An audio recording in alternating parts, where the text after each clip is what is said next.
അതുകൊണ്ട് മാത്രം ഇത്തിരി സമയം എടുക്കുകയാണ്. എന്തായാലും ഒരു 70 വയസ്സിലേക്ക് കാലെടുത്ത് വെച്ച സമയത്ത് എൻ്റെ മാധുമാധവൻ സാറിൻ്റെ സഹോദരൻ പരിചയപ്പെടുത്തി പ്രൊഡക്റ്റ് ഉപയോഗിച്ചു. റിസൾട്ട് വളരെ വേഗം കിട്ടിയതുകൊണ്ട് തന്നെ വളരെ വേഗം സാറിന് കുറച്ച് പ്രൊഡക്റ്റ് ആവശ്യപ്പെട്ടു. ഉടൻ തന്നെ എൻ്റെ മധുസാറും ശ്രീസാറും മണിസാറും എൻ്റെ വീട്ടിലൊന്ന് സിസ്റ്റത്തിൽ കൂടെ എന്നെ ഇതെല്ലാം പെട്ടെന്ന് മനസ്സിലാക്കി തന്നു. വേഗം മനസ്സിലാക്കാൻ ശ്രമിച്ചതുകൊണ്ട് തന്നെ എനിക്ക് നല്ലൊരു ടീമിനെ ബിൽഡ് ചെയ്യാൻ ആദ്യകാലത്ത് തന്നെ സാധിച്ചു. നന്നായിട്ടൊരു ടീമുണ്ട്, കേരളത്തിൽ പുറത്ത് ഒരു ടീമുണ്ട്, ഹൈദരാബാദ് മോഡലിൽ വർക്ക് ചെയ്യുന്നുണ്ട്. എന്തായാലും ഇപ്പോൾ നമ്മുടെ വരുമാനത്തിലൊക്കെ പറഞ്ഞു 1,40,000-ത്തിലധികം എൻ്റെ പിന്നെ ഒരു 3 വർഷത്തോളം പഴക്കമുള്ളൊരു നിലവറയെക്കൊണ്ടൊരു വീട് മലവെള്ളക്കാലത്ത് കുറച്ച് കേടുപറ്റി പൊളിച്ച് മാറ്റി ഒരു സുന്ദരമായ കുറച്ച് വീട് വെച്ച് മേലിൽ താമസിച്ചു. ഇതിലെല്ലാം ഇത് നടത്താൻ സാധിച്ചു. നിങ്ങൾക്ക് തോന്നുന്നുണ്ടാവും ഞാനൊരു 75 വയസ്സത്തെ ഓഗസ്റ്റ് കഴിഞ്ഞ് 76ലേക്ക് കിടക്കുകയാണ്.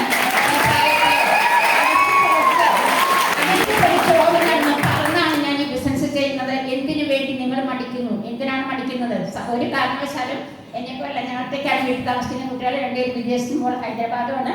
അങ്ങനെ ഒറ്റയ്ക്ക് താമസിക്കുന്നത് എനിക്കിത് സാധിച്ചു. എങ്കിൽ ഈ പ്രൈസ് നിങ്ങൾക്ക് സാധിക്കില്ലേ? എല്ലാവർക്കും നല്ല വിജയം ഉണ്ടാകട്ടെ, എല്ലാവർക്കും നല്ല വരുമാനം ഉണ്ടാകട്ടെ.